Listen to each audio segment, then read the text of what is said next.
Catherine, bonjour.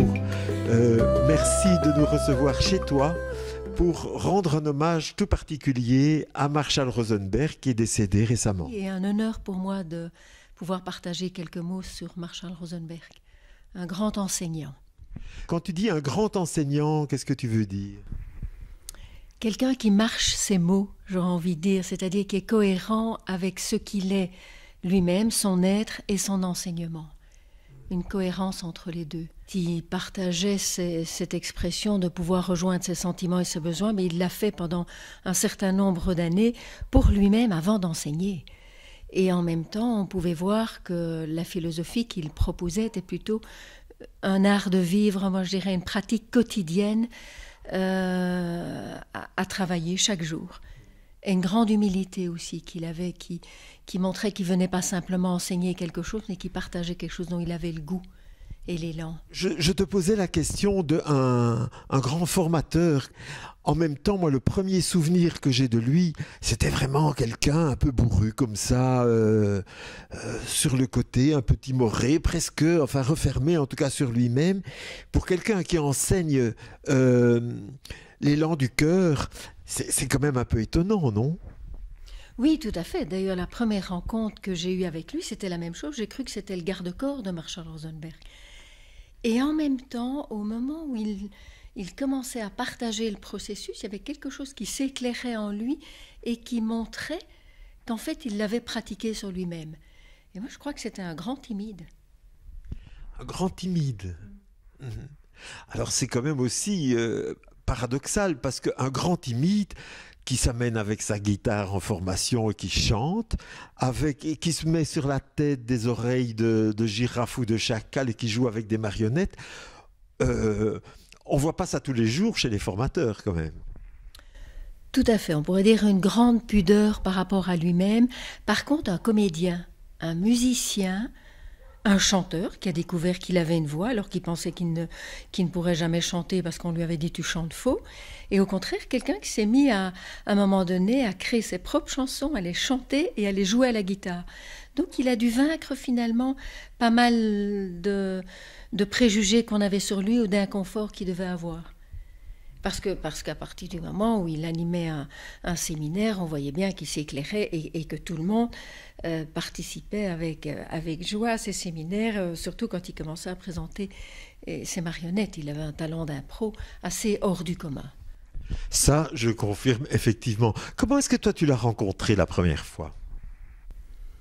La première fois, je l'ai rencontré à la Marlagne. Et j'ai été interpellée. Et j'avais d'ailleurs Diego qui suivait le même stage que moi. Et j'étais en face de lui, il devait y avoir à peu près 60 personnes. Et j'avais pris un petit morceau de papier et un stylo. Et je me souviens que chaque fois qu'il donnait une phrase d'empathie, je retenais les 3 premiers mots en me disant « jamais j'y arriverai ». Et pourtant, c'est une langue qui me touche, qui me bouleverse, qui m'interpelle. Voilà, et après ces 3 jours-là, j'étais le voir et je lui dis « Marshall, dans 2 ans, je serai à tes côtés » et on a fait top là. Et 2 ans après, j'étais assise à ses côtés comme formatrice. Il y a quelque chose qui m'a interpellée très très profondément dans sa façon d'être avec les gens et dans cette clarté d'être au cœur du vivant avec les gens, sans perdre de temps et en s'installant d'une façon où je voyais qu'il était présent à la souffrance de l'autre et il lui permettait de se libérer sans faire d'histoire en fait. Et surtout, il permettait aussi aux personnes de retrouver l'élan de vie après. On n'était pas juste là à touiller dans de la souffrance, mais beaucoup plus à essayer de voir quelle stratégie on peut mettre en place pour en sortir. Moi, ça a parlé à l'intérieur comme si c'était la langue que je parlais depuis que j'étais petite et que je n'avais jamais pu exprimer. Tu dirais que c'est une langue qu'il avait développée? Je dirais que c'est un langage du plus profond, vivant et qui permet rapidement d'être en lien avec ce qui est vivant chez l'autre, sans perdre de temps, sans fioriture, sans se perdre dans le contexte. Et ça parlait comme ça à l'intérieur de moi, donc ça a été une évidence en fait. Et tu t'es engagée alors complètement dans la communication non violente. Ça fait un peu penser comme ça à une entrée en religion, non? Oui, il y en a beaucoup qui peuvent voir que ce Marshall peut être vu comme un gourou, ça peut être vu comme une secte.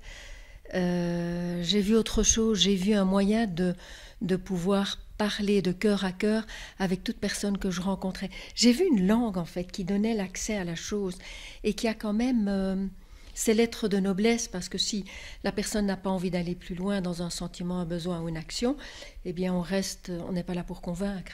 On peut aussi respecter son chemin et reconnaître que la personne a besoin de tranquillité ou de faire autre chose.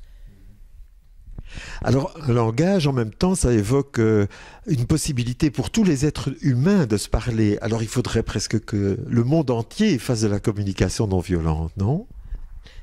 Moi, j'étais, après le premier stage, convaincue. Je suis rentrée à la maison et j'ai dit, bon, maintenant, tout le monde doit parler cette langue. On m'a appelée la tornade blanche.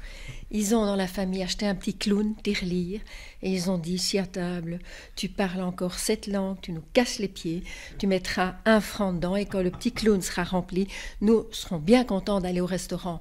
Donc j'ai compris que ça ne servait à rien d'être une tornade blanche, ni d'à vouloir convaincre quoi que ce soit, que c'était une façon beaucoup plus d'entrer en relation avec les autres sans vouloir les convaincre. Voilà, je suis tombée dans le piège, en tout cas au début. Et ce que je trouve en tout cas très, très rigolo dans ce que tu dis, c'est que tes enfants et tes proches à ce moment-là avaient déjà tout de suite compris le caractère ludique de la chose. Oui, très fort. Parce qu'après, bon, il y avait le fait qu'on croit qu'on doit convaincre l'autre d'un processus qu'on connaît, et c'est juste à l'envers. Il vaut mieux lui donner de l'écoute pour le fait qu'il est dubitatif. C'est bien plus intéressant. Par contre, le coup des marionnettes, ça chez moi, ils ont adoré. Et ils ont dit, tu arrêtes toutes tes formations, mais celle-là, avec les marionnettes, tu peux y aller, quoi. Ça, c'est trop, quoi. Et ça ira dans les écoles, et ça ira pour les enfants, et aussi pour les personnes âgées, quoi. Ça, c'est, vas-y. Et comme moi, j'ai toujours voulu faire du théâtre ou être comédienne, j'ai été touchée par cette façon d'entrer en relation et de pouvoir faire des jeux de rôle qui finalement ont fait qu'il n'y avait plus besoin de faire de la comédie à côté, quoi. Marshall célébrait la vie. Et quand il s'est mis à chanter et qu'il a pu mettre en mots certaines de ses chansons, il y avait toujours un côté festif. Et il y avait toujours un côté chaleureux aussi, très chaleureux. Par le fait des marionnettes, au-delà de la souffrance, on n'était pas plongé dans la souffrance du matin au soir. Il y avait aussi ce côté célébrer la vie. Donc faire la fête, se retrouver ensemble, partager ce qui nous fait plaisir. Donc il y avait l'un et l'autre. L'un et l'autre, célébrer la vie et explorer ce qu'il y a en soi. Oui, c'est ça. C'est ça. Tu sais, si tu vas dans un processus de développement personnel qui est seulement axé sur comprendre tes propres problèmes et les dépasser, parfois c'est lourd et rébarbatif. Tandis que là, il y avait un côté où dans les stratégies qu'on mettait en place, mais voilà, on peut décider de partager un repas ensemble, on peut décider d'aller faire quelque chose qui nourrit la joie d'être ensemble. Et pas uniquement aller complètement dans sa souffrance, on peut aller pleinement dans sa joie. Ça me rappelle d'ailleurs une fin de stage à l'école des parents où vous aviez fait avec tout le groupe préparer un repas auquel j'avais été invité d'ailleurs et où tout le monde était en long et en costume et c'était très impressionnant et en même temps très festif en effet. Oui, c'est ça, et je crois qu'on avait ajouté où chaque personne faisait une autolouange avec célébrait la vie en elle à partir d'un texte ou d'une autolouange. Et on avait animé toute cette... une fin de formation longue, CNV, relations professionnelles, tout à fait. Tu dirais que c'est un héritage de Marshall, ça ? Complètement, parce qu'il y avait, dans l'héritage de Marshall, il y avait quelque chose de très créatif, de très inventif, de très ingénieux, et qui n'était pas programmé, formaté ou structuré. Non, c'était quelqu'un qui rencontrait une personne étrangère qui avait le goût de mettre ça dans son pays, disait vas-y, pars en éclaireur, fais-le, organise, j'arrive. Il avait ce côté créateur, imaginatif et joyeux aussi. Tout à fait.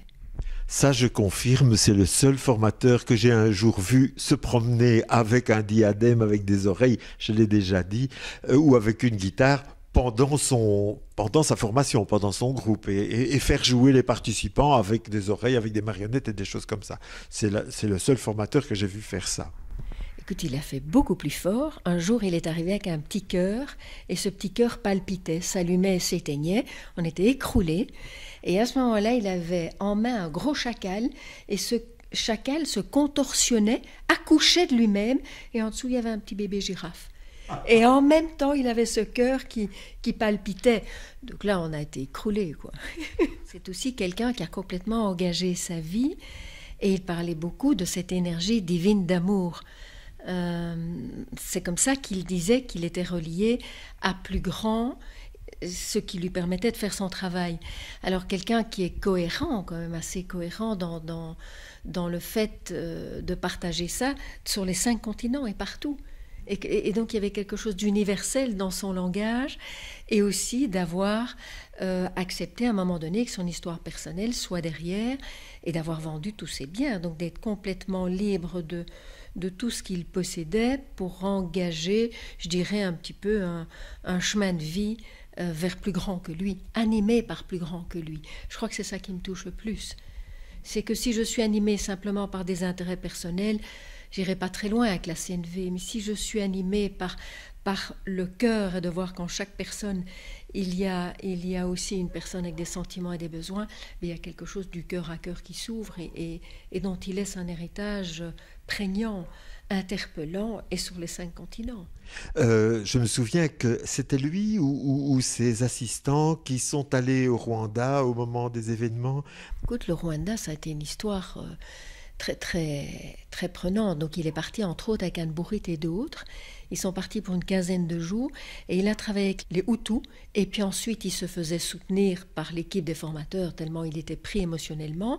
Il travaillait ensuite avec les Tutsis, et ensuite il a mis les deux ensemble et il a formé les premiers médiateurs pour la paix. Donc il n'a pas hésité à aller dans des régions où c'était extrêmement difficile, et la haine avait amené jusqu'à ce qu'on se tue entre Hutus et Tutsis.